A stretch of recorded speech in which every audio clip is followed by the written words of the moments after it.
Tumpukan uang 506 miliar 150 juta rupiah ini menjadi daya tarik bagi para siswa dan mahasiswa magang di Kejaksaan Tinggi Sumatera Selatan.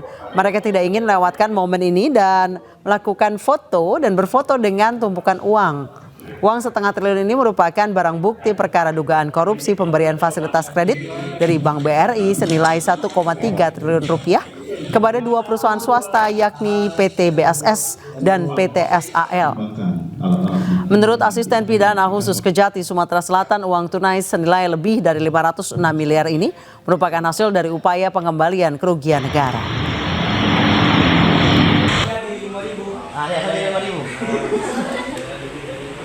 Bahwa estimasi kerugian keuangan negara dalam perkara ini adalah sebesar 1,3 triliun rupiah, sehingga dari penyitaan terhadap barang bukti tersebut dapat dilakukan penyelamatan keuangan negara hampir mencapai mendekati nilai 1 triliun. Bupati Pati Sudewo minta maaf pada warganya perihal perkataannya yang dinilai menantang massa untuk demonstrasi kenaikan pajak PBB dan perkotaan. Sudewo mengatakan tidak bermaksud untuk menantang warga.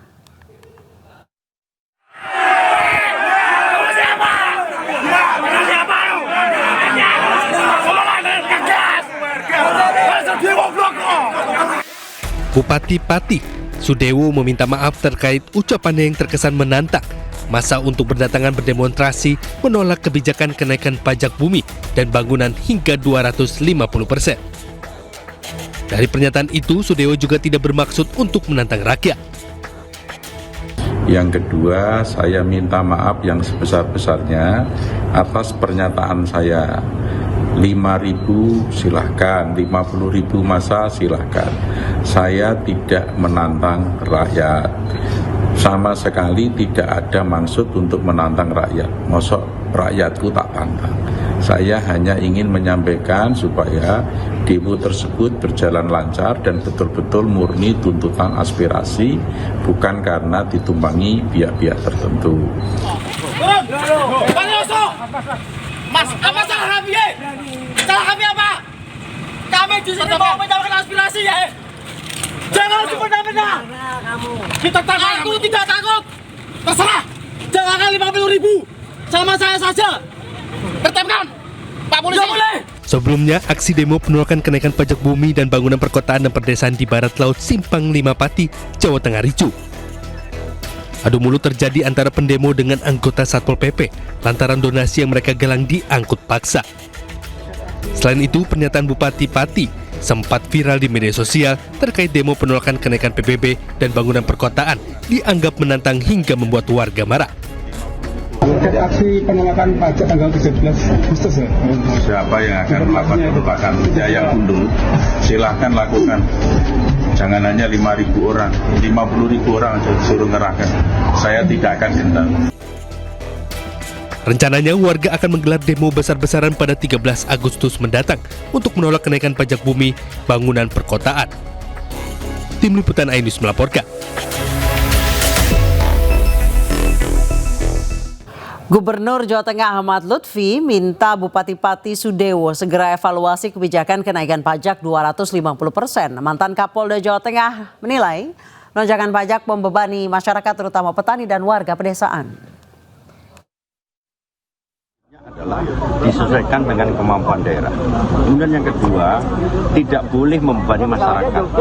Sehingga perintah saya untuk dilakukan evaluasi dan kajian. Kalau perlu diturunkan saat itu, nah itu nanti akan dibuka dialog dan secara cepat, jangan berlama-lama. Terus disosialisasikan secara masif, sehingga semua masyarakat jadi tahu bahwa sebenarnya itu semua adalah untuk masyarakat, dari masyarakat dan oleh masyarakat. Selain Yakut dan Nadiem yang tersandung dugaan korupsi, sebelumnya ada 7 menteri di era Joko Widodo yang terjerat kasus korupsi. Dari korupsi dana bansos hingga korupsi dana hibah olahraga.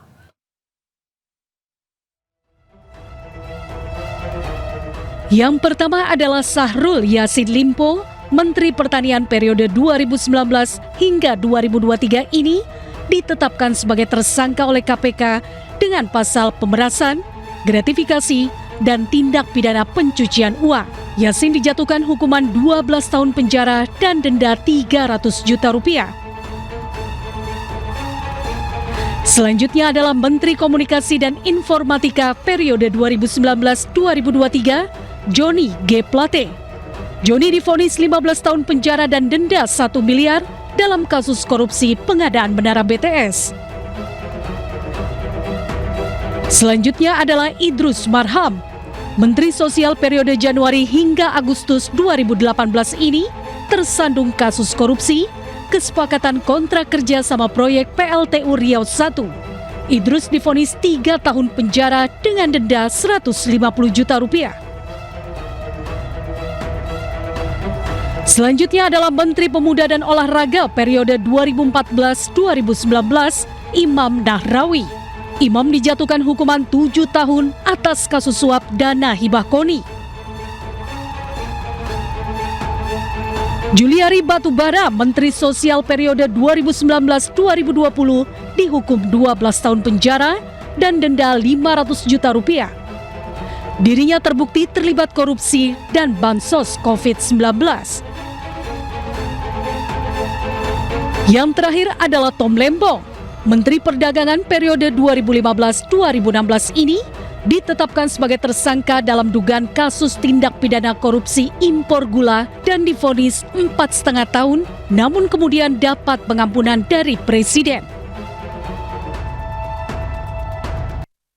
Hari ini 2 ex-menteri di Kabinet Joko Widodo diperiksa KPK. Mereka adalah ex-Mendikbudristek Nadiem Makarim dan mantan Menteri Agama Yakut Khalil Qomas. Mantan Menteri Pendidikan, Kebudayaan, Riset, dan Teknologi Nadiem Makarim diperiksa KPK sekitar 9 jam. Saat keluar, Nadiem juga tidak banyak bicara mengenai materi pemeriksaan. Nadiem hanya menjelaskan diperiksa terkait Google Cloud dan menyampaikan terima kasih kepada awak media yang telah menunggu selesai diperiksa.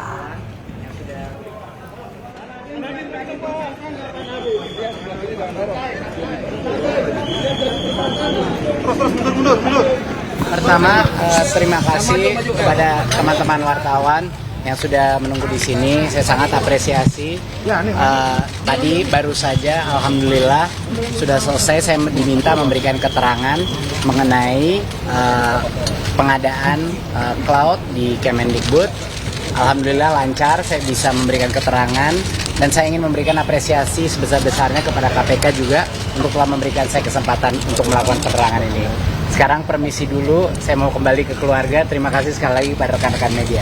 Assalamualaikum warahmatullahi wabarakatuh. Ada berapa Selain Nadiem, KPK juga memeriksa mantan Menteri Agama Yakut Khalil Qomas. Yakut diperiksa selama 5 jam terkait dugaan korupsi kuota haji. Yakut mengucapkan terima kasih lantaran sudah diberi kesempatan mengklarifikasi dugaan rasuah di Kementerian Agama. Namun Yakut enggan memberikan penjelasan terkait materi apa saja yang didalami oleh KPK.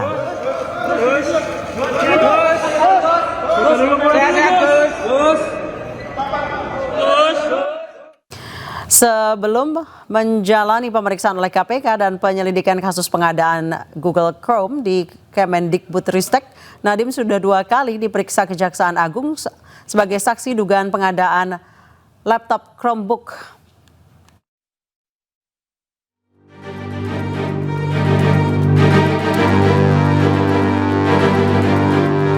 Nama Nadiem Makarim terseret dalam dugaan korupsi pengadaan laptop di Kemendikbudristek saat ia menjabat sebagai menteri. Tak tanggung-tanggung, kerugian negara akibat praktik haram tersebut senilai 9,9 triliun rupiah. Akibat dugaan tersebut, Kejaksaan Agung pun mencegah Nadiem keluar negeri selama 6 bulan sejak 19 Juni 2025.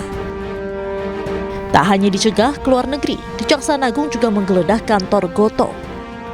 Kantor yang didirikan oleh Nadiem Makarim itu digeledah untuk menemukan informasi terkait kasus yang menjerat Nadiem Makarim. Nadiem pun pernah mengatakan bahwa ia akan kooperatif terhadap proses hukum yang berjalan, termasuk diperiksa jika diperlukan.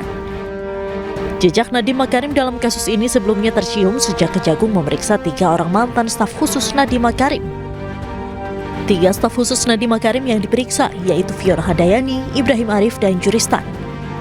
Kejaksaan Agung bahkan telah menerbitkan status DPO untuk Juristan, staf khusus Nadiem sekaligus tersangka kasus korupsi pengadaan kerompok. Langkah tersebut diambil lantaran Juristan sudah 3 kali mangkir panggilan penyidik Kejagung. Dari Jakarta, tim liputan iNews melaporkan.